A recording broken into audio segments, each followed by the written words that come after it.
Hi, so welcome back to the Motivasha podcast. We're glad to have Zain from Zenngine after a long time. So it's good to have you back. We missed you. We thought let's see what we can throw at you and you can answer.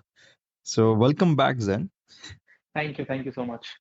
One of the things that we've been seeing, especially in India, is people working on a lot of suspension, tuning them up. Not many of them, but there are a few, you included, and we thought we'd come up with a suspension topic for today's podcast. So maybe you can just tell us, what you've been up to with suspensions in particular, and then we'll go into the details of what this podcast is about. Sure, sure. So the suspension market in the country has, slowly been growing as people have started to realize that the drastic change that a such different good quality suspension or just a setup makes to the ride of the motorcycle. We've had our era where everyone was about exhaust and performance from the engine and getting more horsepower out of it. Now that bikes that are coming out of the showroom have more than enough horsepower than people can handle now. People are consciously thinking about, okay, how do I make sure that I'm making the most of the power that I have, rather than thinking about, oh, how do I get more power, right? And suspension makes a massive role in that, and that is something that I focused a lot more towards. A small suspension setup can make a drastic difference, so we've been working towards that. Now we've also been trying to bring in suspension manufacturers into the country, good aftermarket brands like Bitogo, Oleans, K-Tech and all. So the more options we have, the better we can set up motorcycles and so on. Yeah. So yeah, that's what I've been up to. Yeah, so I think the suspension. I mean, just very recently, people have started really. I think that they've been starting to understand the fact that those clickers that are there on their motorcycles, they make such a. I mean, even that one click makes such a big difference to the way the bike will handle or what it does. I think people were just a little apprehensive, and more than apprehensive, they were just a little scared as to what can go wrong if I just, mess with that setting. So, I, That is so true, and I think part of it also goes back to the original manufacturer, right? yeah. There are hardly, enough education or enough knowledge being spread about suspension by the original manufacturer. Hmm. They don't even mention too much about maintaining your suspension in the service manuals. And primarily, it is because I feel that even the equipment manufacturers don't know too much about it, because suspension nowadays is pretty much outsourced. Even if you pick up a top of the line motorcycle, it's probably going to have suspension from Öhlins. Yeah. Right now, Öhlins is not going to share its secrets of the trade with the Ducati or Aprilia or anyone, right? So the OEM manufacturers don't have too much information. They just go and tell Olins, hey, this is the motorcycle that we have, and it's going to weigh this much, and we are intending this sort of riding for it. What suspension do you, suggest for it? And that's how it's basically working. Yeah. Now I get a lot of clients who tell me, hey, man, the manufacturer has given us these settings, and they must have obviously thought of something, right, when they gave us that settings. And I say, yeah, for the major part, that is true. I had a client come in the other day who knows me for a while, but he never got his suspension set up. He was happy with the stock settings that were there. And he came to me and he was like, hey man, I'm going to the racetrack. I just thought, let's just give this a shot. I said, no problem, come in. We did a suspension setup for him, and the first thing he did after he came back, he said, I know of, I can now know problems which were there previously that I did not know existed, Yeah. because he never felt the improvement. So people just think, hey, this is what I have and this is good, right? But Yeah. it can get better Yeah. for sure. Yeah. So that is what people are realizing slowly and steadily. Yeah. Cool. So I think the specific thing that I want to get inside and focus on is suspension damping. Okay. I mean, I think we all know what a suspension is, but everybody, there's a misconception that we call them shocks, but I think engineers or somebody would call them a suspension damper. So I'm gonna Right. get into the detail of it, and then let's get to the a little bit of a history as well. So I think, how did it all start off? Like, what did suspension start off with? So to get things very clear. In your suspension, in any suspension, there are two components. Mm. One is your spring, which can be a coil spring, which can be a leaf spring, which can be in any different parameters, right? Which is basically your load bearing component, and then you have a shock absorber or a damper, which controls the velocity.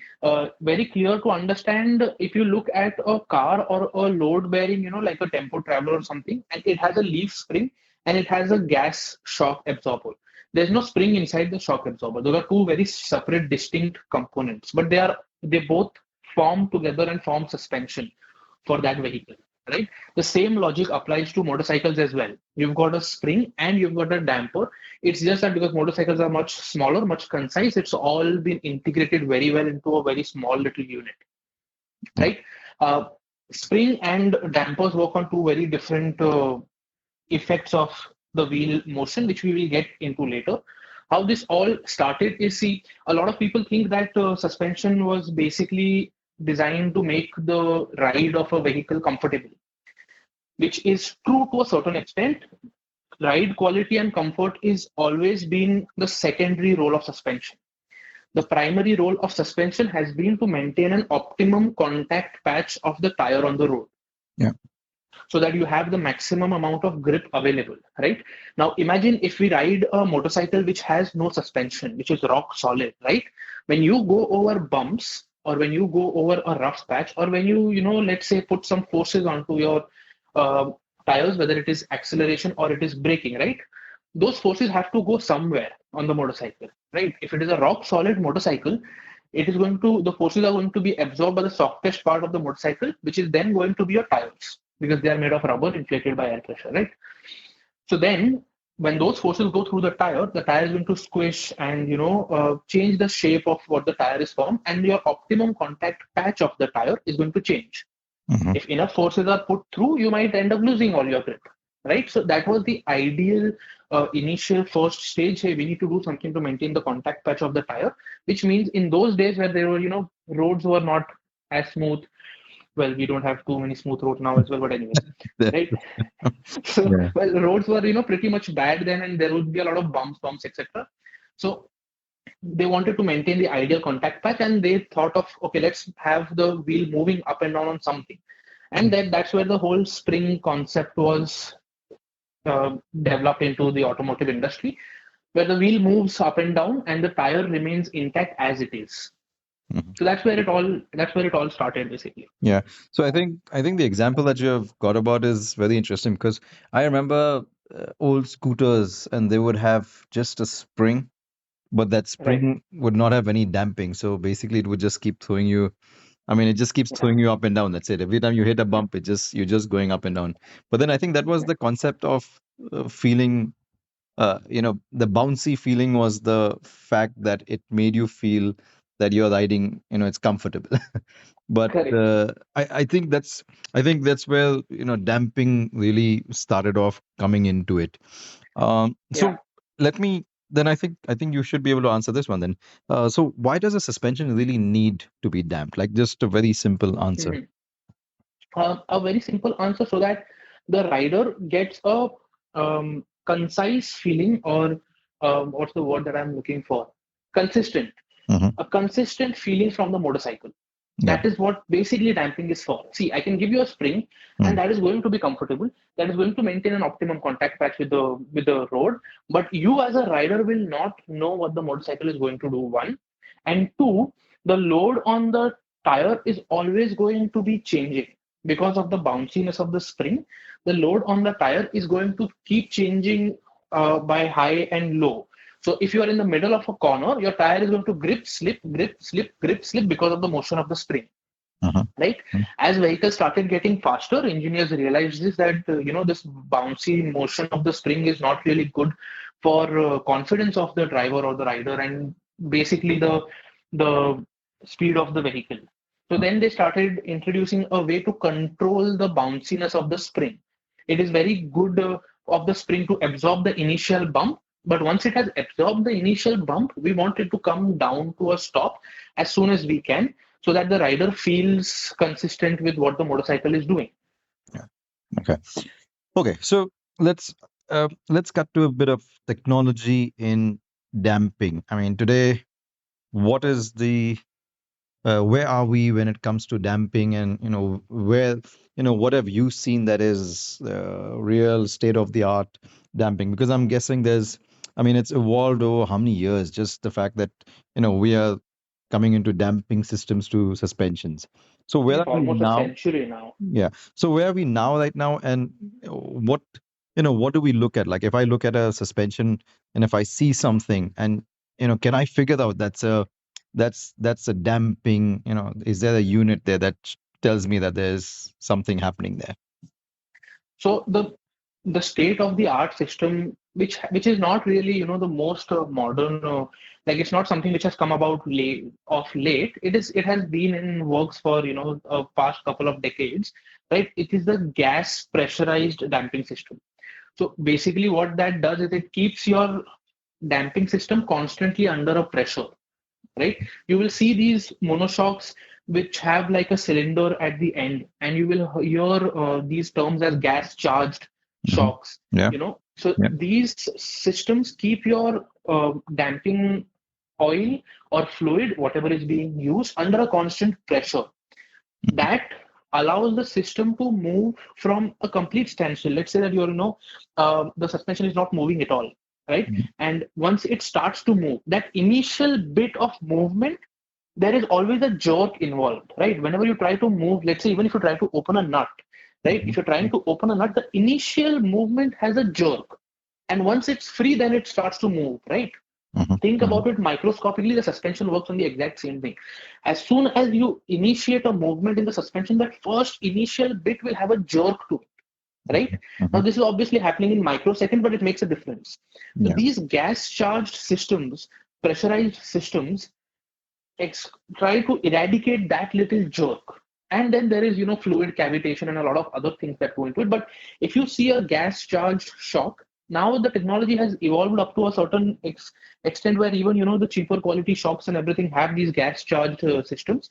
But the state of the art systems have taken it to another level. Like there are front fork cartridges which are now gas charged. Oh, So there's wow. a cartridge which goes inside the fork which has a gas charge unit built in Hmm. Nice. Wow. inside, right? Interesting. So all of that is like really, that is what I would say in terms of damping. That is what is right now state of the art. So the I mean, the cost is endless. That's what you're saying. It always is in the sport that we are, buddy. Sorry to break it to you. It's never ending. It's not endless. Okay, it is endless. Okay, so here's something that you and I had experienced, and I was reading somewhere that uh, damping, again, it's compression and rebound. Yes, I know we know now those are the things. What do you think is the more important one? Is it compression damping, or is it rebound damping? I would say that both of them, from a guy who tunes suspension, both of them are equally important. It is much more easier to tune rebound than it is compression, and there are multiple reasons for that. But as a rider, 90% of what you feel on the motorcycle is going to come from rebound, Yeah. which is why rebound is given more importance. Also, that and also because it's easier to tune, Yeah. right? Which is why the rebound is given more importance. But both of them are equally important. So compression basically controls the speed of the shock or of the suspension in the compression stroke where it is compressing. So the initial part of when you hit a bump, right? When you go over a speed breaker, the initial part, compression controls that. Rebound controls what happens after it. Got it. So rebound is very predictable because you know that this is the spring rate that I have. This is the spring that I have, right? Rebound only controls your spring extension, Mm, right? The forces that go on to rebound damping are only the spring forces. So you mm, know exactly what forces they are, and that is why you can control them. mm, Compression, on the other hand, you have no clue because it depends on how sharp the bump is, how hard or how at what speed are you going to hit that bump, what sort of effect is that going to have on the motorcycle based on how heavy the motorcycle is, are you on the brakes, are you on the throttle. So yeah. compression is something which is very tricky and you can never get it absolutely perfectly right for every scenario, Yeah. Yeah. right? Got it. So I would say from a tuner's point of view, both are equally important. But from a rider's point of view, I would place more importance to rebound. For example, if I have to choose a suspension, and if you tell me, hey Zen, yeah, I have a suspension which has compression damping and I have a suspension which has rebound damping, which one should I buy? Hmm. I'm going to tell you, hey man, if you don't have an option of both, just buy the rebound one because that's going to make a bigger difference for you as Yeah. a rider. Yeah. So even I was reading somewhere the same thing, which was uh, if whenever you feel that there's a harshness to your motorcycle suspension, they Hmm. keep telling you to start with the rebound instead of touching the compression first. Correct. And I think the logic is that you want it to come out and go back in. So if you've really tuned in your rebound compression, basically it's just gonna pack and not let it not come Correct. out to let the spring work. So like you said, Correct. I think I mean for me also, I think personally as well, I feel that the rebound damping is a more important aspect to your suspension and how you want it to feel. Definitely. Cool. So if I was to ask you what is an ideal suspension setup, and is there an ideal suspension setup? Hey, you want me to give out the tricks of my trade, Oh yes. huh? No one's gonna adjust it like the way you do, because I know how difficult it can be, and yeah, I think it's such a dynamic thing. So that's why I'm asking you. Is it? Definitely, definitely. So there is always an ideal suspension setup. Mhm, Having said that, there's an ideal suspension setup for a particular rider in a particular scenario. mhm, If you mhm, change any of those components, you change the rider, the setup has to change. You change the scenario, the setup has to change. So you take a rider, you take the same motorcycle per se, and you mhm, take him to a racetrack and you take him to a dirt track. Those mhm. two places are going to have two separate ideal setups. Same suspension, same motorcycle, same rider, Yeah. but they're going to have separate setups, right? You take the same motorcycle, same rider, even if let's say that we take two riders and we say both of them are of the same weight, right? Same racetrack, same motorcycle, two different riders, same weight. They're Mhm. still going to have separate setup based on how their riding style is. Got it. Yeah. So there is an ideal suspension setup. Yes, it's probably somewhere in Narnia, written in some books or something for everyone. Yeah. But the best that we can do is try to get close to what that setup is. Yeah. Yeah. I mean, I feel that the suspension is such a basically it's an investment and it's your insurance as well. So it's something that can save your life also. Yeah, And it's something that, I mean, more than comfort, I think it's yeah, just an insurance to, I mean, there's a lot of times you see people just flying over speed breakers or potholes and the bike has right, just flipped somewhere. right, But I think right, that's something that we realize after you start having a good setup bike, that correct, the correct. fork will come out at the Well, right see, time. after the last topic that we just had, I will Mm. I will say that there is obviously an ideal setup, but that ideal setup is always going to be a bit ahead from you because wherever you are, you're always going to be chasing that ideal setup. Let's Mm. say that I go to the racetrack tomorrow and I do a couple of sessions tuning, and I find a very ideal setup, and I say, wow, this is brilliant, right? Once I do that, I do a couple of sessions. I have now, because of the extra confidence that I've gained from that setup, I have developed myself a little bit more as a rider. Now I have become faster. Now the suspension has to keep up with me. Mm. So I Yeah. have I have a new ideal setup which is a bit more ahead. So the ideal setup, although it's very good to have in your mind, the main thing that what we want to do is get the basics right. If Mm. our basics of sag and damping and everything are true, they are correct, that is what is going to make 80-85% of the difference for you. Yeah. The last tuning is probably going to make a 10-15% difference, but 80 to 85% is just the basics of suspension. Yeah. So I'm not going to take your tuning job away, but what do you think of electronically adjusted damping on suspensions? I mean, I think the top of the line ADV bikes are coming with those. Right. So what do you think of those? Correct. Because it seems like the calculations that it does is very frequent, Correct. like in milliseconds or So in seconds. I'll tell you what, right? The theory of damping, whether it is electronically or manual, is Mm. identical. Yeah. right? The theory on which the damping system works is identical, which is why I did not mention electronic damping before. Mm. Electronic damping is like, let's say that there is a genius suspension guru sitting on inside your motorcycle while you are riding it. He Mm. is constantly evaluating everything you do, like probably a million times a second, something like that. And he's sitting there with a screwdriver on your suspension adjusters and making adjustment changes by the millisecond for you. Yeah. The system that is working is exactly the same. It's just that he is there, he's constantly changing it based on your riding style, based on the forces you're putting on the motorcycle, based on the environmental conditions, and a lot of other factors depending on how advanced the system is. Mm. Right? Mm. Now, this for me, for someone who rides a lot on the racetrack, this is something which takes away a little bit of the confidence for me. It could be that maybe I'm old school, I'm too analog, and I need to adapt to this sort of new suspension technology. Mhm. But for the racetrack, I want a motorcycle that behaves very predictably. I Yeah. want it to behave exactly as it did in the last lap at that very corner. If it's going to behave differently, I'm not going to be able to develop the confidence. Which is why I also think the MotoGP and World Superbike, they are not shifted to electronic suspension, Yeah. Yeah. right? I mean, Um, I think our conversation, I can bring back the ABS to non-ABS and people who ride on, like you see, people who ride on track or yeah, even, motocross riders. I mean, they want to have that real feel of, the front tire, the rear tire, what it's doing. correct, correct. Like I said, I think I mean, basically this is a cheat.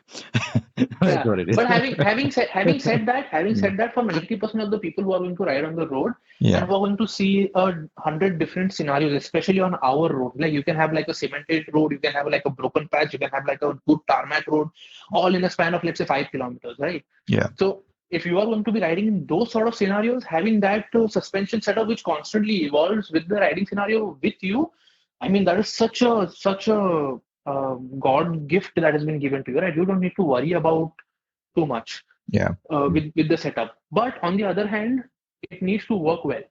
If Yeah. it does not work well, it can have the exact opposite effect. Yeah. Yeah, no, I think you bring back a very, I mean, it's for me it's satisfaction. So Yeah, on my own bike, what I do is when I'm riding, if I know that it's just gonna be a straight flat, I I have my forks, those clickers right in front of me, and I have that. You do that one adjustment while you're riding, and you know that the bike behaves completely different. You want to right, stiffen up the rebound, you want to stiffen up. So there's just a sense of satisfaction for me, which is, hey, you know what? I know what I'm doing. right. And I know the bike is going to behave better when I do Yeah, this. But like you said, I can keep, like, if I had no distraction on the road, I think I can just keep changing it.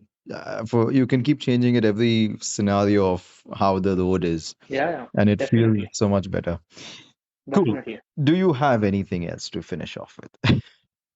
Um, See, I mean, I always encourage people to, fiddle around with their own suspension and, try to see what sort of a difference it makes, right? But what I read an article somewhere where I think it was Rossi's suspension engineer, right? And Rossi on some track came in and he was just not happy with the suspension.